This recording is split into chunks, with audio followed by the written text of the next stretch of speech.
السلام عليكم ورحمة الله وبركاته ማን ከጭንቅላቴ ያውጣው እያልኩ ነው አንድ ቃል በጣም እየተመላለሰብኝ ነው አንዳንድ ቃላቶችን የሆነ ጊዜ ላይ አይታችሁ ኖርማል አድርጋችሁ ታልፉና ያ የተባለው ነገር እውነት 100% ተግባራዊ ሆኖ ስትመለከቱት ግን በጣም ይገርማችኋል ያ ቃል የተናገረው ሰው ራሱ ማለት ነው አህመድ ቁንቡዕ የሚባል አንድ ፍልስጤናዊ ነበር ያ ልጅ 2018 ላይ የወራሪዋ ኃይል ፍርድ ቤት ረጅም አመት ፈረደበት እስር ማለት ነው እስር ተፈርዶበት በቃ እዚያ ውስጥ መበስበሱ ነው ምክንያቱም ልጁ ወጣት ነው መሞቱ ነው ተብሎ ይታሰባል ያው ያ ሁሉ አመት ሲፈረድብህ አስቡት ልክ ከእስር ቤት መልስ ከፍርድ ቤት መልስ ወደ እስር ቤት ያስገቡት ማለት ነው የሆነ ካሜራ አየና ወደ ካሜራው ጠጋ ብሎ ምሮውህ ኻዋ ምሮውህ ነው ያለው አፍንጫችሁን ይዤ እወጣለሁ አለ ደግሞ ማለት ነው እኔ እዚያኔ ሳይ ምን አይነት ተወኩል ቢኖራቸው ነው እነኚህ ሰዎች እንዲ አይኑን እንዲ ሰውየው እኮ አስሮት እስር ቤት እየወሰደው እኮ ምንም አታመጣም ለማለት እኮ ነው እወጣለሁ አይደለም አፍንጫህን ይዤ ኻዋ ብሎ ማለት አፍንጫህን ይዤ ማለት ነው ተግባባን በግድ እወጣለሁ ማለት ነው አፍንጫችሁን ይዤ እወጣለሁ ነው ያለው 2018 ነበር ጊዜው ከትናንት ወዲያ ከተለቀቁት ምርኮኛ መሐከል አንዱ እሱ ነበር አህመድ ቁንቡዕ ወጣና ምን አለ ቪዲዮ ላይ ረዋህና ኻዋ ነው ያለው ወደው አይደለም አፍንጫቸውን ይዘን ወጣን አለ ወንድሞቹ ስራ ማለት ነው ምን ልላችሁ ፈልጌ ነው አንዳንድ ነገሮች ዝታችሁ አደርገዋለሁ ብላችሁ ማይታሰብ ነገር ሆኖ ግን ተግባራዊ ሲሆን እናንተም ይደንቃችኋል እኔ ወላሂ የዚያን ያንን ቪዲዮ ስመለከት ወደ 2020 ገደማ ይሁን ወደዚያ አካባቢ ነበር ቪዲዮን ያየሁት ተወኩላለሁ ብዬ ነበር ያለፍኩት ዛሬ ግን በአላህ ሙሉ ተወኩል ሲኖርክ አላህ ደግሞ ያን ነገር ሊያሳካልህ ሲፈልግ ያ ነገር ተግባራዊ እንደሚሆን ያየሁበት ነው 2-3 ቪዲዮዎችን ሪከርድ አድርጌ ነበር ከጋዛ ጉዳይ ጋር ተያይዞ አሁን ጋዛ ላይ እየተደረገ ያለው ነገር ማለትም እየተከፈለ ያለው ዋጋ ያለቀ ያለው የሰው ልጅ ነፍስ እውነት ከተገኘው ትሩፋት ጋር ይመጣጠናል ወይ የሚል ነው ቪዲዮ ረጅም ነው ከሰራሁት በኋላ ግን የግድ ላጠፋው ተገደድኩኝ በምክንያት ማለት ነው ያንን ምክንያት ደግሞ በኢድኒላህ ተዓላ የሆነ ጊዜ ነግራችኋለሁ በዚሁ አጋጣሚ አጥር አድርጌ ለመናገር ያክል ጋዛ ላይ ወንድሞቻችን ፍልስጤኖች እየከፈሉ ያሉት ደም እየከፈሉት ያሉት ነፍስ ከተገኘው ነጥብ ጋር ወይ ደግሞ ከተገኘው ካፈራነው ፍሬ ጋር ይመጣጠናል ወይ ብለን መመዘን ከሆነ ጭራሽ አይገናኝም በጣም ትልቅ ነጥብ ነው የተገኘው ከተደረገው በዝል ከተደረገው ነፍስ ከተሰጠው አቅም በላይ ትልቅ ነጥብ ተገኝቶበታል አመርቂ ነጥብ ይሄን ነጥብ ደግሞ ኢንሻአላሁ ተዓላ የሆነ ቀን ላይቭ ገብቼ የምናወራበት ይሆናል ምን አይነት ነጥቦች ናቸው የተገኙት እንዴትስ ነው 60,000 ሰው ተገሎ ጥሩ ነጥብ መጥቷል ተብሎ የሚታሰበው የሚልን ነገር ኢንሻአላህ የሆነ ጊዜ እስቲ ላይቭ ገብተን እናወራበታለን ምሮውህ ኻዋ ምሮውህ የሚለው ካምሮዬ አልወጣ ብሏል እስቲ ወይ ዱዓ አድርጉልኝ ወይ እናንተም ተጨነቁበት ምሮውህ ኻዋ ምሮውህ روحنا ኻዋ የሚለው አሁን ሊለጠፍብኝ ነው ማለት ነው አልহামዱሊላህ ረብል ዓለሚን ከእስር የተፈቱት ወንድሞቻችንን በዚሁ አጋጣሚ ከ500 በላይ እድሜ ልክ እስራት የተፈረደባቸው ተለቀዋል ከ500 በላይ ነው ያልኳችሁ እድሜ ልክ እስራት ተፈርዶባቸው የነበሩት ተለቀዋል ስለሱና ስለመሰል ጉዳዮች በጣም ብዙ ነገር ነበር ያወራሁት ወላኪን የግድ ያን ነገር ሐድፍ ማድረግ ነበረብኝ አጠፋሁት በኢድኒላህ ተዓላ አንድ ቀን ደግሞ አላህ Subhanahu Wa Ta'ala ብሎልኝ በግልጽ ከናንተ ጋር ቁጭ ብዬ የምጫወትበት ቀን ይመጣል ስለዚህ ጉዳይ ስለዚህ ብቻ አይደለም ከዚህ ውጭም ያሉ ብዙ ነጥቦችን አንስተን የምናወራበት ይሆናል ጀዛኩሙላሁ ኸይር እናንተም እስቲ ለነኚህ ወንድሞቻችን ዱዓ አድርጉላቸው ለጋዛ ወንድሞች አላህ ይድረስላቸው አላህ Subhanahu Wa Ta'ala ወራሪዋን ኃይል ስብርብሯን አላህ Subhanahu Wa Ta'ala ያውጣት ያንን ዱዓ አድርጉ ባረከላሁ ፊኩም ሰላም አለይኩም ወራህመቱላሂ ወበረካቱ እኛ ሙስሊሞች ኦርቶዶክሶችን ከምድረገጽ እናጠፋለን ታላችሁ በቅርብ ጊዜ ኦርቶዶክስ ትጠፋለች ይህንን ቪዲዮ የሰራሁት ለእስልምና እምነት ተከታዮች አይደለም በዚች ልጅ ንግግር አዝናችሁ ቪዲዮ እየሰራችሁ ላላችሁ የኦርቶዶክስ ተዋሕዶ እምነት ተከታይ ለሆናችሁ ወገኖቼ ነው አስቀድሜ አንድ ቪዲዮ ላሳያችሁ ክርስትና እምነት ያለው ሰው እንኳን ካለ በጣም ከቸገረው እኛ እያለን እኮ ወላሂ መቸገርኩ የለበትም ለምን ይርበዋል ማን ነው የፈቀደልን ስለ ሙስሊም እኮ አይደለም እኔ እያወራሁ ያለሁት እኛ እያለን ሰው ሊረባ አይገባም ነበር እኛ እያለን በባዶ እግር ሰው መሄድ አልነበረበትም ይሄንን ቪዲዮ የሰራውበት ዋናው ዓላማ እስልምናን ከዚችና ከመሰሎቿ አንፃር ሳይሆን ከነዚህና ከመሰሎቻቸው አንፃር እንድትተረጉሙ ወይንም እስልምናን ከነሱ አንፃር እንድታዩ ስለፈለኩ ነው እንግዲህ ከሳቸው ንግግር አንፃር እስልምና ክርስቲያኖችን ሊገል ይቅርና የክርስትና እምነት ተከታዮች የእስልምና እምነት ተከታዮች እያሉ እንዲቸገሩ እንዲራቡ አይፈቅድም ማለት ነው። አይ ከሷ አንፃር ብቻ ነው መተርጎም የምንፈልገው የምትሉ ከሆነ አንድ ቪዲዮ ላሳያችሁ ስሙ። እስልምና የሚባል ሃይማኖት ጦንቃይ ወይ ምድራዊ ነው።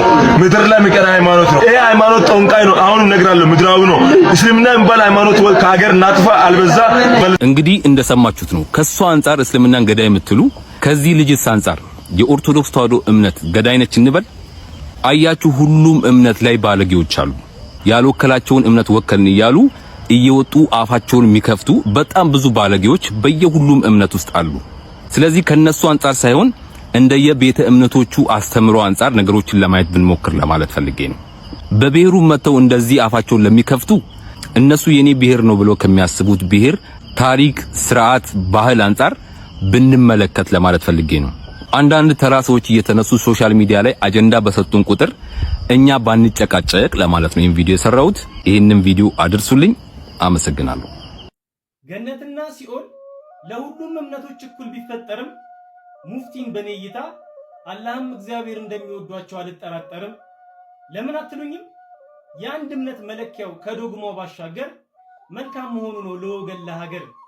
ታዲያ ሙፍቲ ሀጂ ይፈልቅ ይመስል ካንደበታቸው ማር እሳቸው ሲሰብኩ እስላም ክርስቲያኑ ባንድ ነው የሚማር። እመቤቴ ሙፍቲ ሀጂን ካንጀት የወዳቸው ነበር። ምን አለ መልካም ሰው ይሞት ባል ነበር። ሙፍቲ ሞተ ይለኛል። ሙፍቲ ከሞተ ሞተ ነው። አረፈ ካልክ አርፏል ነው። ይኸውልህ ሙፍቲ አረፈ። ይሄ ደግሞ የእስላም ጥርቅም ደግሞ ይሄ በቂቱ ዝም ብሎ ቁጭ ብሎ የሚሸና ደግሞ አለ። ማህይም ነው ደግሞ ይሄ ደግሞ ከሰማይ ላይ መጽሐፍ ወረደ የሚል ደንቆሮ ያማረ ሙፍቲ ሞተ ምን እናድርግ? ሙፍቲ ሞተ ሞተ በቃ። ሰው እኮ ዘላለማዊ አይደለም። ሙፍቲ ሊሞት ነው የተፈጠረው። ሙፍቲ በጥይት አልሞተም እኮ ግን ሌሎች እስላሞች በጥይት ሞተዋል። ሙፍቲ በህመም ነው የሞተው ወይም ደግሞ በእርጅና ነው። ሌሎች ግን በድሮን አሩን ሞተዋል። ስለዚህ ሙፍቲ ሞተ ምናምን አትበል። ደንቆሮች ባካችሁ እዚህ አትገኙ። ስለ ሙፍቲ መሞት ቅድም ተናገር። ነፍሳቸውን በገነት ወይ በጀነት ያስገባ 70 ልጃገረድ ይደርስልኝ ስለሚያገኙ እሳቸው ተገላገሉ። ይሄ ደላ አስተምሮ ኢስላም አስተምሮ እኮ ጀነት ስገባ 70 ልጃገረድ ይደርሳል። በቃ ይሄ እኮ ነው መጽሐፉ ይወዚያ። ስለዚህ እሳቸው የተባረኩ ናቸው። በጊዜ እንደ አዲስ ወጣቱ ነው 70 ልጃገረድ ይቀርብላቸዋል። ሰላም ጤና ይስጥልኝ ብለን በመጀመሪያ ደረጃ ያው ሙፍቲ በመሞታቸው አላህ ይዘንላቸው፣ አላህ ወንጀላቸውን ይቅር ይበላቸው። ነገር ግን አንድ ያሳሰበኝ ጉዳይ አለ። እንደሚባለው ከሆነ ሙፍቲ ከመሞታቸው በፊት በቤታቸው ውስጥ እንዲቀበሩ ወሲያ ተናግረዋልና የሚቀበሩት መኖሪያ ቤታቸው ውስጥ ነው እየተባለ ነው። ይህ ፍጹም ከእስልምና አስተምሮት ጋር ይጻረራል። ኹለፋኡ ራሺዲን ሳይቀሩ የተቀበሩት በመካነ መቃብር ወይም በሙስሊሞች የመቃብር ስፍራ ቦታ ነው የተቀበሩት። ኢብኑል ቁዳማ አንድ ሰው ቤት ውስጥ እንዲቀበር ንዛዜ ቢያስቀምጥ እንኳን ወሲያው ተፈጻሚ አይሆንም ይላል። ምክንያቱም ወሲያው ከሸሪዓ ጋር ስለሚጣረስ። ስለዚህ ይህ ነገር በፍጹም መሆን የለበትም። ዛሬ ምንም ላይ መስለን ይችላል። ነገ ከነገ ወዲያ ግን ያንን ቀብር የሚያመልኩ ትውልዶች ሊፈጠሩ ይችላሉ። ነቢያችን ሰለላሁ ዐለይሂ ወሰለም ከመሞታቸው በፊት ሲያሳስባቸው የነበረው ጉዳይ ይህ ነው። ምን ይላሉ? ለዐነ አላሁ አልየሁደ ወነሳራ፣ የይሁዶችንና ነሳራዎችን አላህ ይርገማቸው፣ የአላህ ቁጣ በእነሱ ላይ ይሁን። ኢተኸዙ ቁቡረ አንቢያኢሂም መስጂድ፣ የነቢያቶቻቸውን የአንቢያዎቻቸውን ቀብር መስጂድ አድርገው ያዙ ብለዋሉ። ላ ተተኺዙ ቀብሪ ወሰነን ዩዕበዱ ሚን ገይሪላህ፣ የኔን መቃብር ከአላህ ውጪ የሚመለክ ጣዖት አድርጋችሁ አትያዙ ብሎ ነቢያችን ሰለላሁ ዐለይሂ ወሰለም ተናዘዋሉ። ነቢያችን ሰለላሁ ዐለይሂ ወሰለም ሰሐባዎቹ ቀብሬን ያመልካሉ የሚል ስጋት ኑሮባቸው ሳይሆን ከዛ በኋላ የሚመጣው ትውልድ ሸይጣን እንዳያሳስታቸው ስለሚሰጉ ነው። ስለዚህ ይህ ወሲያ መፈጸም የለበትም። ከሳቸው በፊት የነበሩም ትልልቅ ዓሊሞች በተቀበሩበት የኮልፌ መካነ መቃብር የሙስሊሞች መቃብር ስፍራ ከሙስሊሞች ጋር መቀበር አለባቸው። ይህን በተቻለ አቅም ቤተሰቦቻቸው ሆነ ማንኛውም ይመለከተኛል የሚል አካል በማስቆም በሙስሊሞች የመካነ መቃብር ስፍራ እንዲቀበሩ ማደረግ መቻል አለበት። ሰላም አለይኩም ወራህመቱላህ።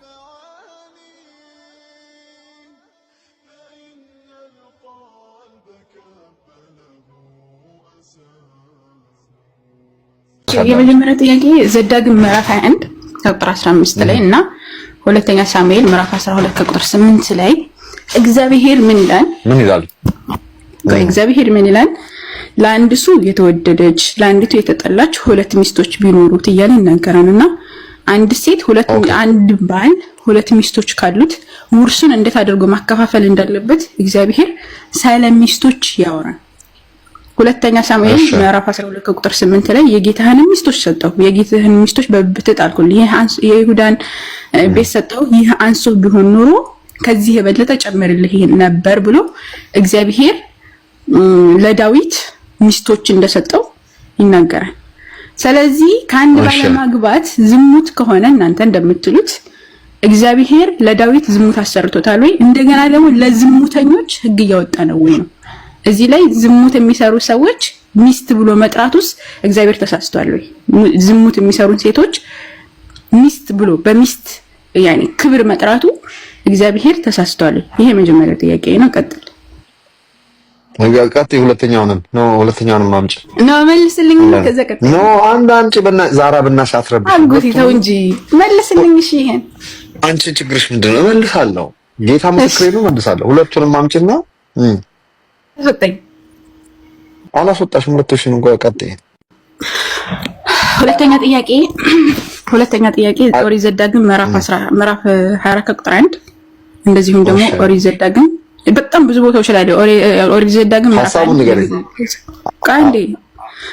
ኦሪት ዘዳግም ምን ይላል? ምዕራፍ 21 ቁጥር 1 ሴት እሺ ሴት